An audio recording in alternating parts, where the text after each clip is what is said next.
Breaking news చూస్తున్నారు. ఇరాన్పై Trump నిర్ణయం మారలేదు. ఇరాన్ను తుడిచిపెట్టేయాల్సిందే అంటూ కూడా నిర్ణయం తీసుకున్నాడు ట్రంప్. దానికి తదనుగుణంగా అడుగులు కూడా వేస్తూ ఉన్నాడు. యుఎస్ వైట్ హౌస్లో క్యాబినెట్తో అత్యవసర భేటీ నిర్వహిస్తున్నాడు ట్రంప్. నెతన్యాహుతో భేటీకి ముందే అమెరికా వ్యూహాత్మక చర్చలు జరిపింది. 5 నెలలు దాటినా ఇరాన్ అమెరికా యుద్ధం ఆగలేదు. మిడిల్ ఈస్ట్లో మరింత హైటెన్షన్ పెరిగింది. అమెరికా ప్రతిపాదించిన కాల్పుల విరమణను తిరస్కరించింది ఇరాన్.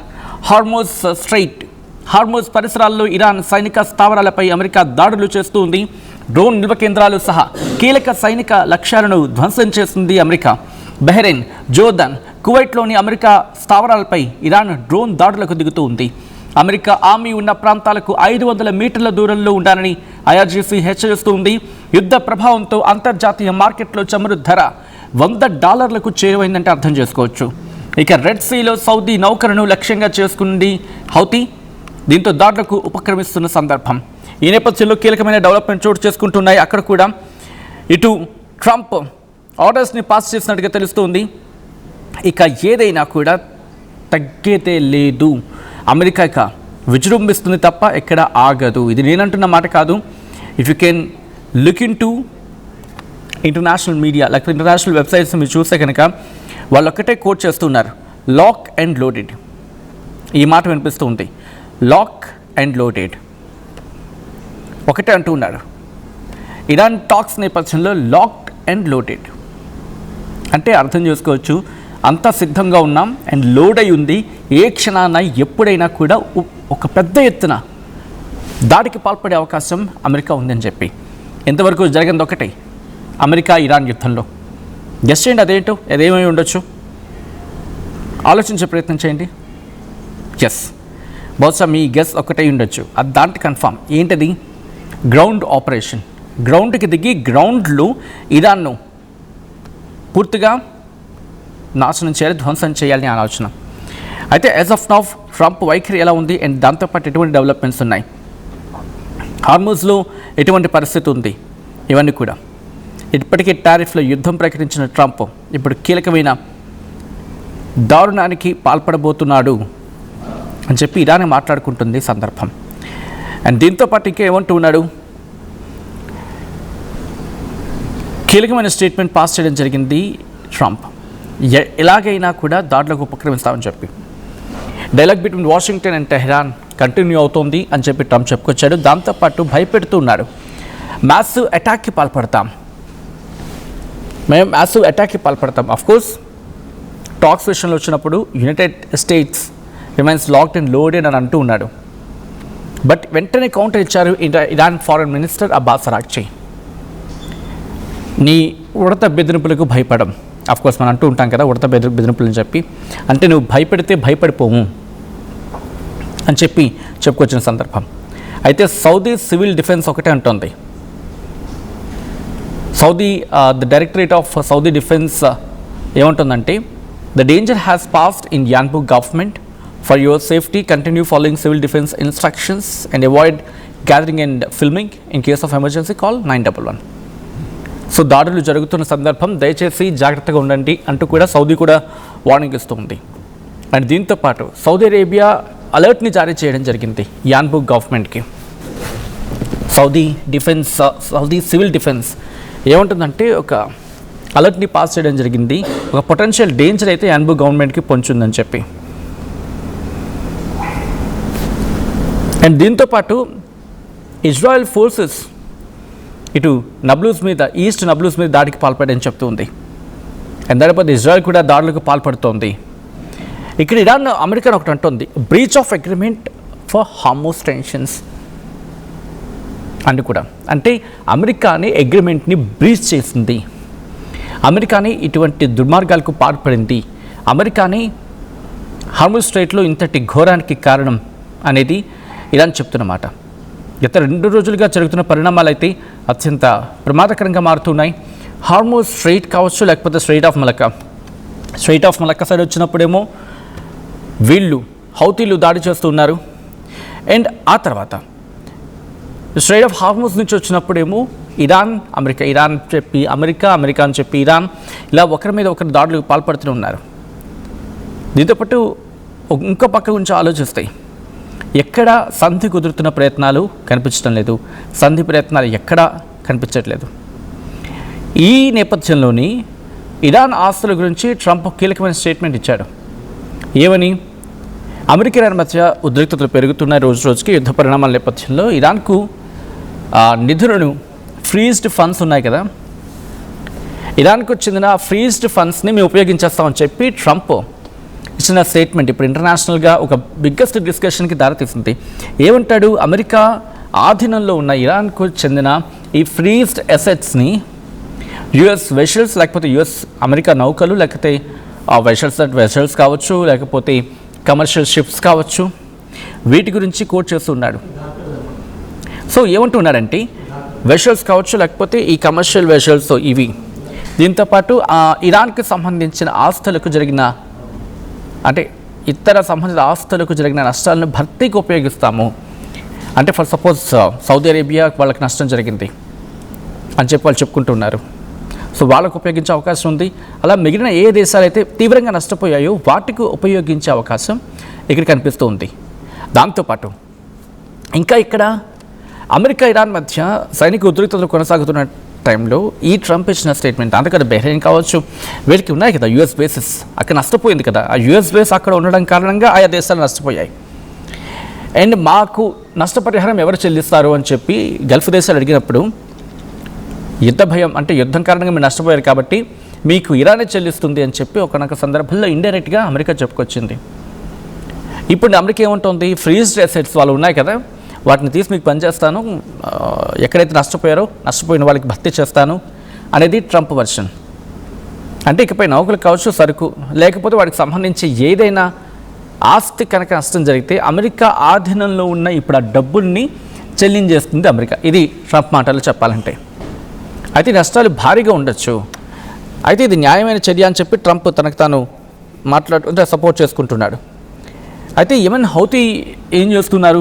రెడ్ సీలో వాళ్ళు అటాక్ పాల్పడుతున్నారు. 2 సౌదీకి చెందిన వెషల్స్ లేకపోతే నౌకలు, వాటి మీద దాడికి పాల్పడిన నేపథ్యంలో ట్రంప్ కీలకమైన వ్యాఖ్యలు చేశాడు. అంటే ఇప్పుడు ఆ డబ్బులు సౌదీకి ఇవ్వబోతూ ఉన్నాడా? ఇనిషియల్గా సౌదీకి స్టార్ట్ చేయబోతూ ఉన్నాడా? అండ్ ఆ సౌదీ అంటే వీళ్ళకి డబ్బులు కనుక ఇచ్చేస్తారనుకుందాం, సౌదీకి వాటికి డబ్బులు ఇచ్చేస్తే మరి వాళ్ళ పరిస్థితి ఏంటి? ఇరాన్ ఫ్రీజ్డ్ అసెట్స్ కదా అవి.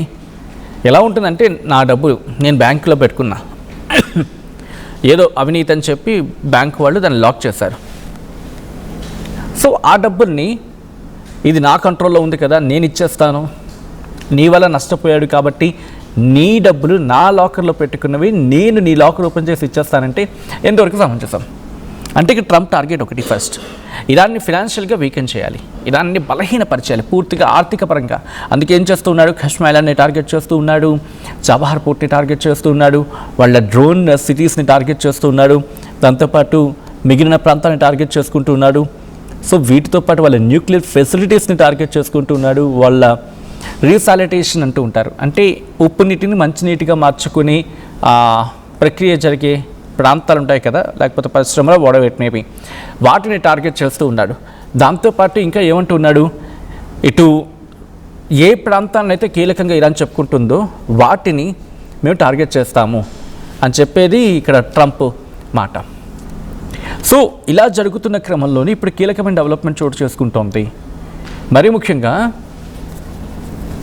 ఇప్పుడు క్యాబినెట్ భేటీకి సంబంధించి క్యాబినెట్కి సంబంధించి కీలకమైన డిస్కషన్ జరుగుతున్న సందర్భం.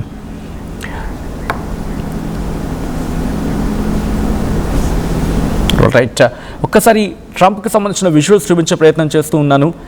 క్యాబినెట్ భేటీ అయిన తర్వాత ఆయన బయటకు వస్తున్న సందర్భంలో కాస్త ఇబ్బంది పడ్డాడు. దానికి సంబంధించిన లేటెస్ట్ విజువల్స్ మీరు చూస్తూ ఉన్నారు.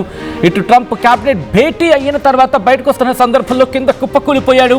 ఇది అనారోగ్య కారణమా, లేకపోతే ఏవైనా ఒక స్ట్రాంగ్ డెసిషన్ తీసుకున్న తర్వాత కంగుతిని కింద పడ్డాడా? ఇది ప్రస్తుతం. ట్రంప్ కంగుతిని కింద పడ్డాడా? ఏమైనా అటువంటి షాకింగ్ న్యూస్ ఏమైనా చెప్పుకొచ్చారా? లేకపోతే నీరసం కారణంగా పడిపోయాడా? లేకపోతే ఇతరత్ర కారణాలు ఏమైనా ఉన్నాయా? దానికి సంబంధించిన బ్రేకింగ్ న్యూస్ చూస్తూ ఉన్నారు. ఇటు మీ వల్ల కాదు, ఇటు ఇరాన్ ఓడించడం మీ వల్ల కాదు అని చెప్పి ఇరాన్ ఏమైనా స్టేట్మెంట్ని వాళ్ళ అఫీషియల్స్ చెప్పుకొచ్చారా?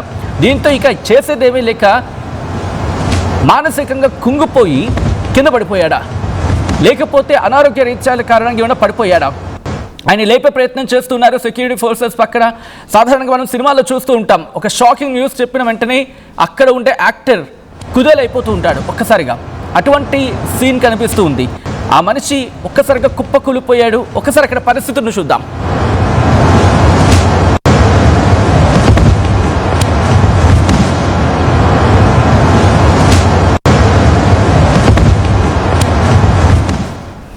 అమెరికా అధ్యక్షుడు డొనాల్డ్ ట్రంప్ ఒక్కసారిగా కృంగిపోయారు, ఒక్కసారిగా కుదేలైపోయారు. ప్రస్తుతం విజువల్స్ మీరు చూస్తూ ఉన్నారు.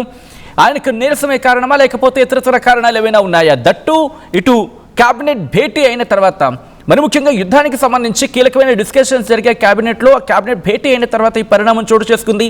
ఆయన బయటకు వచ్చే వెహికల్ ఎక్కే ముందు ఒక్కసారిగా అలా కుప్పకూలిపోయారు. అధ్యక్షుడు కుప్పకూలిపోవడం ఇప్పుడు హాట్ టాపిక్గా మారింది. ఎందుకంటే సాధారణంగా ఆయన మొన్న ఎక్కడో అనుకుంటా విమానం ఎక్కుతున్నప్పుడు దిగుతున్నప్పుడు ఆయన కాస్త కొంచెం ఇబ్బంది పడుతూ దిగిన సందర్భం. సో ఆ సందర్భం తర్వాత మళ్ళీ ఈరోజు మనం మాట్లాడుకుంటూ ఉన్నాం. ట్రంప్కి ఏమైంది? ఈరోజు క్యాబినెట్ భేటీ జరిగిన తర్వాత ఏమైనా షాకింగ్ విషయాలు చెప్పుకొచ్చారా? ట్రంప్కి దిమ్మ తిరిగిపోయి మైండ్ బ్లాక్ అయ్యే వార్త ఏమైనా చెప్పుకొచ్చారా? ఇటు ఇరాన్తో యుద్ధం కంటిన్యూ అవుతూ ఉంది, లాక్ అండ్ లోడింగ్ అంటూ ఉన్న సందర్భంలో ఇప్పుడు ట్రంప్ ఒక్కసారిగా కుప్పకూలిపోవడం దేనికి సంకేతం? విజువల్స్ మీరు చూస్తున్నారు టీవీ స్క్రీన్ మీద. ట్రంప్ ఒక్కసారిగా కుదేలైపోయారు. ఆఫ్ కోర్స్ ఆయనకి అనారోగ్య కారణాలు అయితే ఉన్నాయి. అనారోగ్య కారణాల కారణమా లేకపోతే నీరసం లాంటి ఇష్యూస్ ఏమైనా ఒక్కసారిగా ట్రిగ్గర్ అయ్యాయా? లేకపోతే ఇంకా ఇతరతర కారణాలు ఏమైనా ఉన్నాయా? ఈరోజు క్యాబినెట్ భేటీ జరిగిన తర్వాత అఫ్కోర్స్ ఆయన ఆరోగ్యంగా ఉన్న సందర్భం చెప్పి మాట్లాడుకుంటూ ఉన్నారు. ఎందుకంటే క్యాబినెట్ బ్రీఫింగ్ చేశారు, ప్రెస్ బ్రీఫింగ్ చేస్తూ ఉన్నారు. ఇరాన్కి సంబంధించి ఇష్యూస్ వచ్చినప్పుడల్లా ట్వీట్ తనదైన స్టైల్లో తన ఓన్ ఖాతా ట్రంప్కి సంబంధించి ఓన్ ఖాతా నుంచి ఆయన ట్వీట్ చేస్తూ ఉన్నారు. ట్రూత్ సోషల్ మీడియా నుంచి పోస్ట్ చేసుకుంటూ వచ్చారు. ఆ తర్వాత దాన్ని పోస్ట్ చేస్తుంది వైట్ హౌస్. ఇవన్నీ పరిణామాలు జరుగుతూ ఉంటాయి. లాభం అనేది స్ట్రైట్ ఆఫ్ హార్మోస్ని కాపాడేది నేనే చెప్పుకొచ్చిన ట్రంప్ ఎందుకు ఈరోజు ఇలా కుప్పకూలిపోయారు? ఆయన ఆరోగ్యాన్ని ఎప్పటికప్పుడు భద్రతగా, ఆయన ఆరోగ్యం పట్ల ఎప్పటికప్పుడు జాగ్రత్తలు తీసుకుని వైట్ హౌస్ ఏమైనా నిర్లక్ష్యం చేసిందా అనే క్వశ్చన్ మార్క్ని ఇక్కడ రైజ్ అవుతుంది. ఎందుకంటే ఆయన ఆరోగ్యవంతుడు అనేది వినిపించబడి అఫ్కోర్స్ చిన్న చిన్న అనారోగ్య సమస్యలు ఉన్నాయి. సో అటువంటి వాటికి ట్రీట్మెంట్ కూడా జరుగుతూ ఉంటుంది. అండ్ అధ్యక్షుడికి ఉన్న వ్యక్తికి ఎప్పటికప్పుడు ఆరోగ్యానికి సంబంధించి వాళ్ళు జాగ్రత్తలు తీసుకుంటారు, టెస్టులు జరుపుతూ ఉంటారు. బట్ ఈరోజు ట్రంప్ కుప్పకూలిపోయాడు. ఆ విజువల్స్ మీరు చూస్తున్నారు. ఈరోజు క్యాబినెట్ భేటీ జరిగిన తర్వాత బయటకు వచ్చిన సందర్భంలో ట్రంప్ ఒక్కసారిగా అలా కూర్చుండిపోయాడు. వెహికల్ ఎక్కే కన్నా ముందు అటువంటి పరిణామం చోటు చేసుకుంది. క్యాబినెట్ భేటీ తర్వాత, అత్యవసర భేటీ నిర్వహించిన తర్వాత ట్రంప్కి జరిగిన పరిణామం ఒక్కసారిగా తీవ్ర చర్చాంశంగా మారింది. ప్రపంచవ్యాప్తంగా తీవ్ర చర్చకు దారితీసే అవకాశం ఉంది. అమెరికా అధ్యక్షుడు డొనాల్డ్ ట్రంప్, ఆయనకి ఇప్పటికీ అనేక అనారోగ్య సమస్యలు అయితే ఉన్నాయి. వాటి గురించి కూడా మనం మాట్లాడుకునే ప్రయత్నం చేద్దాం. ఎందుకంటే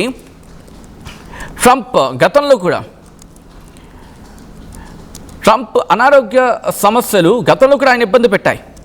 బట్ అంత టైం ఇచ్చాయా? ఆయన ట్రీట్మెంట్ తీసుకున్నారు, వాటి నుంచి కోలుకుంటూ ఉన్నారు. యుద్ధం జరుగుతున్న సందర్భంలో స్టేట్మెంట్స్ ఇస్తూ ఉన్నారు. ఎందుకంటే అమెరికా అధ్యక్షుడు ఆరోగ్యంపై ఎప్పటికప్పుడు చర్చ జరుగుతూ ఉంటుంది. కారణం ఏంటంటే ఆయనకి లాస్ట్ టైం గుర్తుందా, CVI అని చెప్పి మాట్లాడుకున్నాం, క్రానిక్ వీనస్ ఇన్సఫిషియన్సీ. 2026లో ట్రంప్కు క్రానిక్ వీనస్ ఇన్సఫిషియెంట్ ఉన్నట్లు వైట్ హౌస్ వెల్లడించింది. ఇది నేను అంటున్న మాట కాదు. అంటే ఏంటిది? దీని లక్షణం ఏంటంటే కాళ్ళ వాపు వస్తూ ఉంటుంది, బరువుగా అనిపిస్తూ ఉంటుంది, నొప్పి లేకపోతే కాస్త కొంచెం అసౌకర్యంగా ఉంటూ ఉంటుంది. వెరికోస్ వెయిన్స్ అంటూ ఉంటాం కదా, వెరికోస్ వెయిన్స్ వచ్చే అవకాశం ఉంటుంది. అండ్ ఇది ముఖ్యంగా వయస్సు పెరిగే కొద్దీ అసాధారణంగా ఒక్కసారిగా కనిపించే అవకాశం ఉంటుంది. అంటే కొద్దిగా సాధారణంగా కనిపించే సమస్య అని చెప్పి. ఆ తర్వాత చేతిపై గాయాల మచ్చలు కనిపించాయి. ట్రంప్ చేతిపై కాస్త లైట్ బ్లూ కలర్లో ఉన్న మచ్చలు కనిపించిన సందర్భం. ఆ ఊహాగానాలు వచ్చాయి. తరచూ రక్త పరీక్షలు చేయించుకోవడం, లేకపోతే ఆస్పిరిన్ లాంటి రక్తాన్ని పలిచం చేసే మందులు వాడడం కారణంగా అలాంటి మచ్చలు రావచ్చు అని చెప్పి అభిప్రాయాలు వ్యక్తమయ్యాయి. అప్పుడు ఆ టైంలో తీవ్రమైన వ్యాధికి ఇది నేరుగా సంకేతం అని చెప్పి ఆధారాలు ఏవీ లేని సందర్భం అప్పుడు. అయితే బరువు గురించి కూడా మాట్లాడుకున్నారు. ట్రంప్ బరువు సాధారణ BMI ప్రమాణాల కంటే అధికంగా ఉన్నప్పటికీ ఆయన వ్యక్తిగత వైద్యులు మొత్తం ఆరోగ్య పరిస్థితి బాగానే ఉందని చెప్పి గత కొన్ని రిపోర్ట్స్లో చెప్పుకొచ్చారు. దీంతోపాటు COVID-19 2020లో ట్రంప్కు COVID-19 వచ్చింది. సో ఇవన్నీ మాట్లాడుకుంటూ ఉంటారు. కానీ ఇప్పుడు ఆయన ఇలా కుప్పకూలిపోవడానికి కారణం ఏమై ఉండొచ్చు? ఆరోగ్య సమస్యలా, లేకపోతే ఈరోజు క్యాబినెట్ భేటీ జరిగిన తర్వాత ఆయనే కంగు తినేలా క్యాబినెట్ భేటీలో వాళ్ళ సెక్యూరిటీ ఫోర్సెస్ ఏవైనా షాక్ లాంటి విషయాలు చెప్పుకొచ్చాయా? మీరేమనుకుంటూ ఉన్నారు? కామెంట్ చేయండి.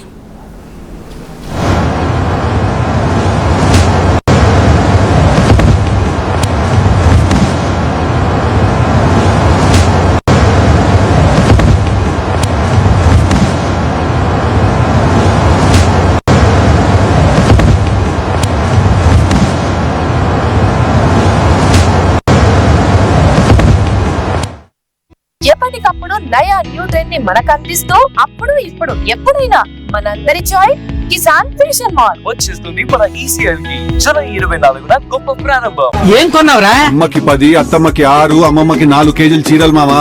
అబ్బో ఇక్కడ కేజీ చీరలు కొంటే అర కేజీ చీరలు ఫ్రీ అంట. Churidar, men's wear, kids wear 1+1, 2+1 మస్తు ఆఫర్లు ఉన్నాయి. మరి ఇంకా మాంగళ్య ఆషాఢం కేజీ సేల్ అంటే తెలుసు కదా. మాంగళ్య షాపింగ్ మాల్ కేజీల్లో సేల్, టన్నుల్లో ఆనందం. అందరికీ నమస్కారం. నేను మీ అనసూయ భారద్వాజ్. ఆషాఢ మాసం సందర్భంగా మన కాసం ఫ్యాషన్స్ ఏపీ అండ్ తెలంగాణలోని 24 స్టోర్స్ లో సరికొత్త ఆఫర్స్ తో మీ ముందుకు వస్తుంది. అంతేకాకుండా ఈ ఆషాఢ మాసంలో మన ప్రత్యేకత కిలో చీరలు కొనండి, అర కిలో చీరలు ఉచితంగా పొందండి. Pure in its form with grace made noble.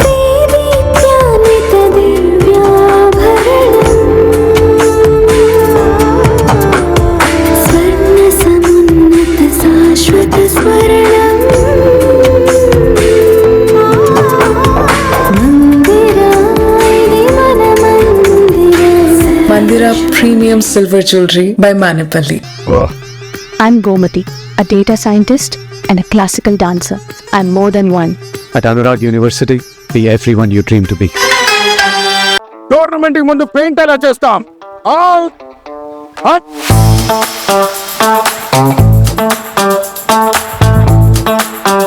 Plan అయితే చాలా బాగుంది సార్ స్టేడియం పరిస్థితి చూడండి. టోర్నమెంట్ ముందు పెయింట్ ఎలా చేస్తాం? టెక్నో పెయింట్స్ ఉందిగా. Techno paints, township, dam, stadium లేదా మనీళ్లు పెయింట్స్ నుంచి పెయింటింగ్ వరకు పూర్తి సొల్యూషన్ కావాలంటే మేమున్నాం. కానీ సార్, టైం కి పూర్తవుతుందా? రోజుకు 23 లక్షల స్క్వేర్ ఫీట్ పెయింటింగ్ చేయగల సామర్థ్యం, 5,000 మంది స్కిల్డ్ లేబర్ టీమ్ మా వెంట ఉంది. 23 లక్షల? అవును, ప్రపంచ స్థాయి రంగులు, అద్భుతమైన షేడ్స్ తో భారతదేశపు అసలైన పెయింట్ మరియు పెయింటింగ్ శక్తిని మేమే. VR Techno Paints. Techno paints.